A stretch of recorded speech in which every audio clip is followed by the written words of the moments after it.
안녕하세요. 반갑습니다. 예, 오늘도 저희가 이번 주 셀 모임 본문인 출애굽기 말씀을 함께 나누겠습니다. 출애굽기 1장부터 시작한 말씀이 벌써 17장까지 왔습니다. 여러분 참 어려운 상황인데 그럼에도 불구하고 이렇게 매주 성실하게 하나님 말씀을 한 장씩 한 장씩 함께 나누고 우리의 마음에 하나님 말씀이 차곡차곡 쌓여질 수 있도록 여러분 인도해 주셔서 참 감사합니다. 예, 오늘 말씀 17장 함께 나눌 때 하나님께서 또 저희의 모습도 보여주시고 우리 하나님이 어떤 분이신지를 더 깊이 가르쳐 주시는 시간 되기를 소망하고요. 17장 1절 말씀 보시면 본문의 상황이 이렇게 시작됩니다. 이스라엘 자손의 온 회중이 여호와의 명령대로 신광야에서 떠나 그 노정대로 행하여 르비딤의 장막을 쳤으나 백성이 마실 물이 없는지라. 장소가 나오죠. 르비딤이라고 하는 지역에 도착했고요.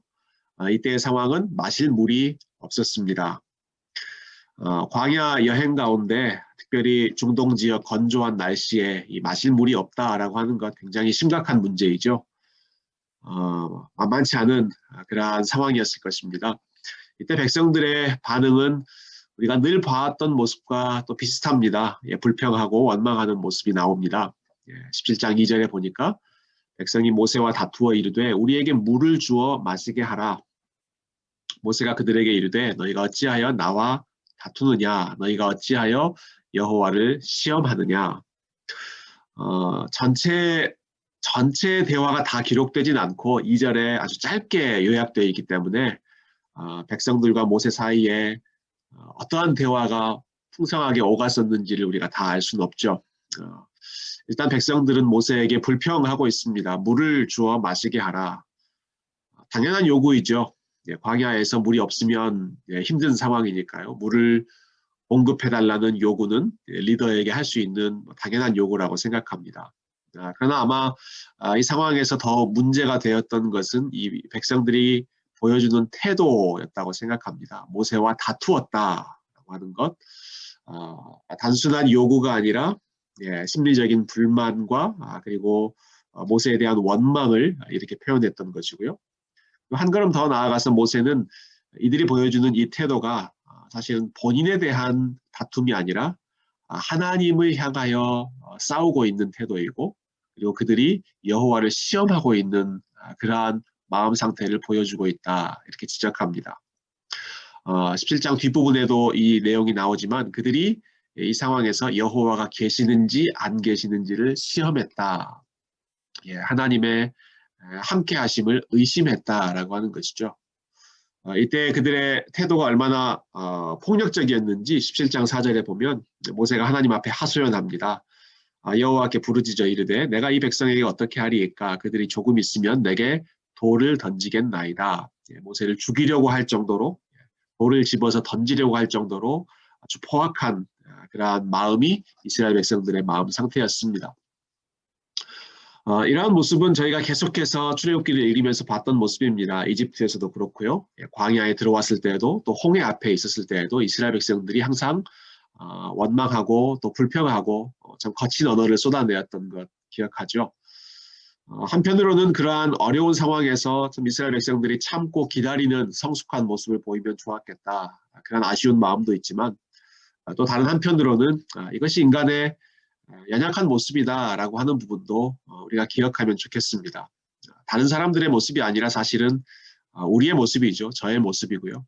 지난 주일에 함께 나눴던 말씀처럼 성경에 있는 많은 인물들, 아브라함, 엘리야, 사가랴 이런 사람들도 참 현실적인 어려움 앞에서 또 하나님께서 약속하셨음에도 불구하고 의심하고 또 믿지 못하는 그러한 미숙한 모습을 보일 때가 참 많이 있었습니다.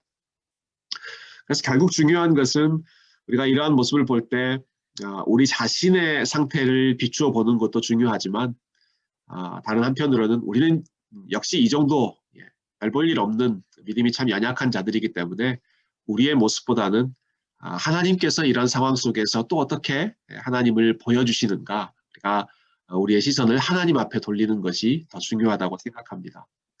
하나님께서 이 상황에서 또 어떻게 개입해 주시는지를 한번 살펴보죠. 5절부터는 하나님께서 모세에게 주시는 답변입니다. 여호와께서 모세에게 이르시되 백성 앞을 지나서 이스라엘 장로들을 데리고 나일 강을 치던 내 지팡이를 손에 잡고 가라. 6절이 핵심이죠. 내가 호렙산에 있는 그 반석 위 거기서 내 앞에 서리니 너는 그 반석을 치라. 그것에서 물이 나오리니 백성이 마시리라. 모세가 이스라엘 약속 장로들의 목전에서 그대로 행하니라. 모세를 향해서 지팡이를 손에 들고 그리고 반석을 치면 반석을 때리면 그 반석에서 물이 나올 것이다 말씀하셨습니다. 근데 이 6절 말씀이 조금 더 앞에 수식되어 있는 표현들이 많이 있죠. 내가 호렙산에 있는 그 반석 위에 네 앞에 서겠다. 하나님께서 이렇게 말씀하십니다. 그러니까 하나님께서 반석 위에 서 계실 테니까 모세 너는 그 반석을 지팡이로 힘껏 내리쳐라. 그러면 그곳에서 물이 나오겠다. 여러분 이 상황을 머릿속으로 한번 상상해 보시면 좋겠습니다. 하나님께서 반석 위에 서 계시고 모세가 그 반석을 지팡이로 칩니다. 그러면 이것은 사실 지팡이로 반석을 때리는 것이지만 그 반석 위에 계시는 하나님을 향해서 지팡이를 내리치는 것이죠. 하나님을 향해서 지팡이를 내리친다. 굉장히 좀 불손한 아주 공손하지 않은 그러한 표현인 것 같지만 사실 이 상황을 정확하게 묘사하고 있는 것입니다. 하나님이 반석 위에 서시고 모세는 반석을 내리치고 있습니다. 그리고 그 일의 결과로 물이 흘러나왔고 이스라엘 백성들이 갈증을 해결하는 문제가 해결되는 상황이 그 다음에 이어지죠. 이 장면을 사도 바울이 기억하고 신약시대의 교회들을 향해서 이 말씀을 설명해주는 본문이 고린도전서 10장에 나오는데요. 고린도전서 10장을 보면 출애굽하는 과정을 아주 간략하게 정리해주고 있습니다. 1절부터 제가 한번 읽어볼게요.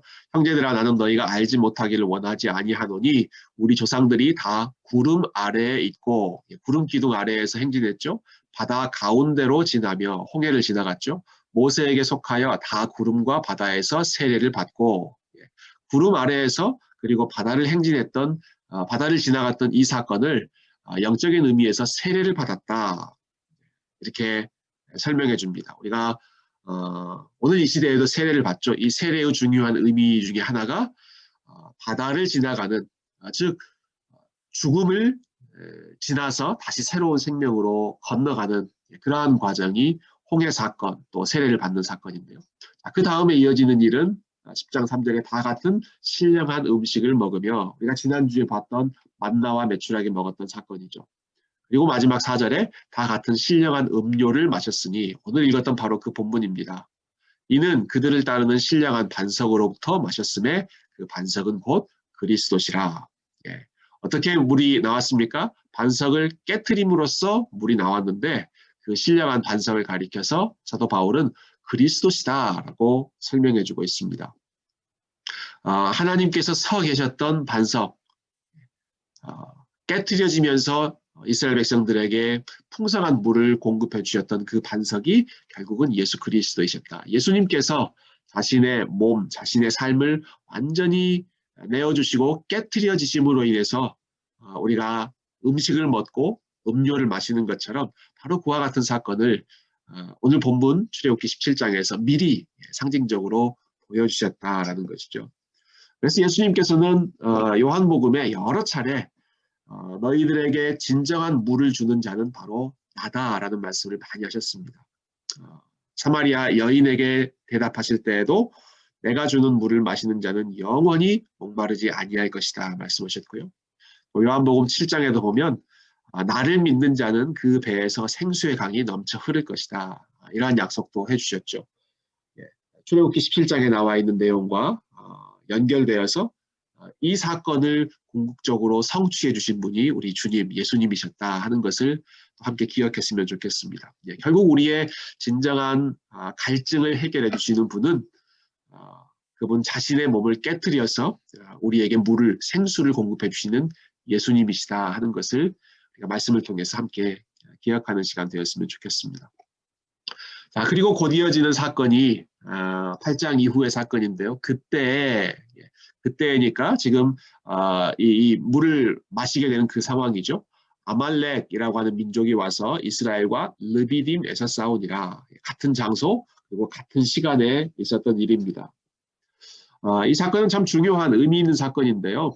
왜냐하면 지금 광야에 들어가서 그리고 출애굽 이후에 이스라엘 백성들이 처음 경험하게 되는 전쟁의 순간이기 때문에 그렇습니다. 조금 시간을 거슬러 올라가 보면 우리가 출애굽기 13장 17절 6월절 이후에 이집트를 빠져나온 이후에 직후에 하나님께서 이런 말씀하셨습니다. 바로가 백성을 보낸 후에 블레셋 사람의 땅의 길은 가까울지라도 즉 가나안 땅에 갈 수 있는 길이 훨씬 가까웠지만 하나님께서 그들을 그 길로 인도하지 아니하셨으니 그 이유는 하나님이 말씀하시기를 이 백성이 전쟁을 하게 되면 마음을 돌이켜 애굽으로 돌아갈까 하셨습니다. 이스라엘 백성들은 전쟁에 준비되어 있는 백성들이 아니었습니다.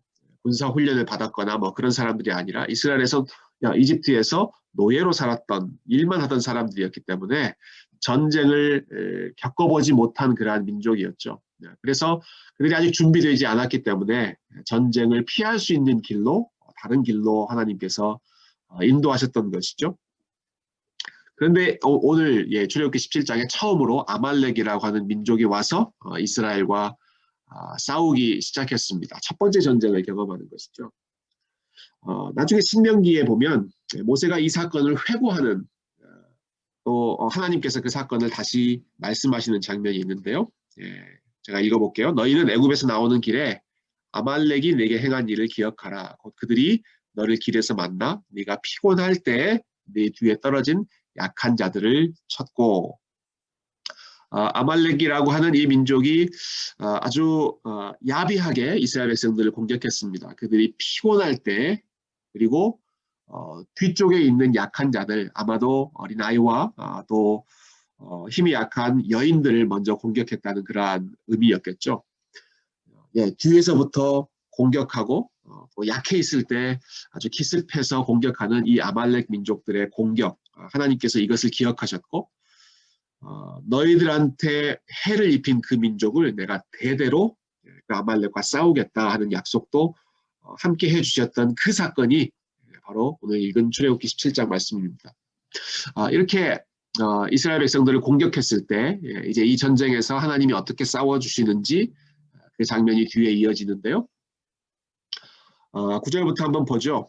먼저 모세가 여호수아에게 명령합니다. 여호수아가 처음 성경에 등장하는 상황인데요. 여호수아에게 이 아말렉과 싸울 것을 명령하죠. 여호수아는 나가서 싸우고 그러나 모세는 어떻게 돕습니까? 내일 내가 하나님의 지팡이를 손에 잡고 산 꼭대기에 서리라. 여호수아가 모세의 말대로 행하여 아말렉과 싸우고 여호수아는 전쟁터로 가서 싸웁니다. 모세와 아론과 훌은 산 꼭대기에 올라가서 모세와 아론과 훌 이스라엘의 영적인 지도자라고 할 수 있고 또 그 공동체에서 가장 나이가 많은 사람들이었을 거라고 추정하는데요. 이 사람들은 산 꼭대기에 올라가서 11절 보시면 모세가 손을 들면 이스라엘이 이기고 즉 모세가 손을 들고 기도하는 기간에는 이스라엘에게 유리한 전쟁의 상황이 펼쳐지고 반면에 피곤해서 손을 내리면 아말렉에게 전세가 기울어지는 그러한 상황이 초래되었습니다. 그러니까 이 전쟁에서 이기려면 모세가 계속 손을 들고 있어야겠죠. 그래서 12절 보시면 모세가 계속 팔을 들고 하나님 앞에 기도할 수 있도록 한 팔은 아론이 붙잡아주고 또 다른 한 팔은 훌이라고 하는 사람이 붙잡아줘서 해가 지도록 즉 시간이 많이 흘러도 모세의 팔이 피곤하지 않고 모세가 계속해서 기도할 수 있도록 협력해 주었습니다. 자, 그 결과 여호수아가 또 백성들과 함께 싸워서 그 아말렉 민족을 무찔렀고요. 또 이 전쟁에서 큰 승리를 거두게 하셨습니다. 즉, 이 상황을 정리해 보면 많은 사람들이 이 전쟁에 동참했죠. 여호수아는 최전선에서 싸웠고요. 또 여호수아를 뒤따라서 싸웠던 이스라엘 많은 군인들이 있었을 것이고요. 그러나 또 이들을 영적으로 서포트했던 모세와 모세를 도왔던 아론과 훌, 즉 이스라엘 공동체 전체가 하나님께서 각자에게 주신 위치에서 헌신적으로 그 역할을 감당하고 또 하나님을 신뢰하는 마음으로 싸웠을 때 하나님께서 이 전쟁에서 큰 승리를 거두게 하셨던 것을 우리가 말씀을 통해서 확인했습니다. 즉 앞으로 이스라엘 백성들이 싸우는 모든 싸움은 이와 같은 싸움이 되어야 한다 하는 것이죠. 광야에서 만나는 싸움, 광야에서 만나는 도전, 이것은 어떻게 해결해야 되는가? 앞에 나가서 싸우는 사람이 있고 뒤에서 기도로 돕는 사람들이 있고 기도하는 사람들을 서포트하는 사람들이 있고 공동체 전체가 가족 전체가 한 마음으로 모두가 하나님을 신뢰하지만 각자의 위치에서 본인의 역할을 감당함으로써 하나님의 승리를 경험하는 것이 이스라엘 백성들이 그리고 저와 여러분이 하나님의 백성으로 싸워야 할 영적 전투의 원리입니다. 자, 이렇게 승리를 거둔 후에 모세가 제단을 쌓고 그 이름을 여호와 니시라고 불렀습니다. 하나님께서 우리의 승리의 깃발이 되신다 하는 것을 고백하는 것이죠. 즉, 이 전쟁에서 많은 사람들이 열심히 싸웠지만 또 많은 사람들이 열심히 기도했지만 이 전쟁에 승리를 주신 분은 하나님이시다. 이것을 잊지 않고 하나님께 영광을 돌렸습니다. 많은 사람들이 전쟁에서 승리한 후에 본인의 이름을 기념하는 기념탑, 기념비를 쌓았던 것과는 달리 첫 번째 전투에서 승리를 거둔 후에 모세는 그 영광을 온전히 하나님께 돌려드렸던 것이죠. 이러한 그 17장 말씀의 내용들을 저희가 함께 기억하고 또 하나님을 의지하는 하나님께 우리의 모든 어려움과 또 모든 전쟁을 온전히 맡겨드리는 그러한 시간이 되었으면 좋겠습니다. 광야를 걸어갈 때마다 시시각각 여러 가지 어려움을 겪게 되죠. 물이 없기도 하고 양식이 부족하기도 하고 또 강력한 적들을 만나서 참 두려운 마음을 겪게 될 때도 있습니다. 그러나 매 순간 하나님께서 도와주셨던 것 기억하고 하나님께서 승리를 허락해 주시는 것 기억하고 그 승리를 위해서 우리가 기도로 하나님 신뢰하는 마음으로 나아갈 때 어떠한 어려움도 헤쳐나갈 수 있도록 끝까지 약속의 땅에 도착하게 해주시는 분이 우리 하나님이신 것을 오늘도 다시 한번 저와 여러분이 말씀으로 확인하고 이 말씀 붙잡고 함께 기도하고 이 말씀을 함께 나누는 우리 귀한 믿음의 형제 자매들을 격려하고 우리가 함께 하나님 앞에 기도하러 나아가는 귀한 공동체, 영적인 가족이 될 수 있기를 소망합니다.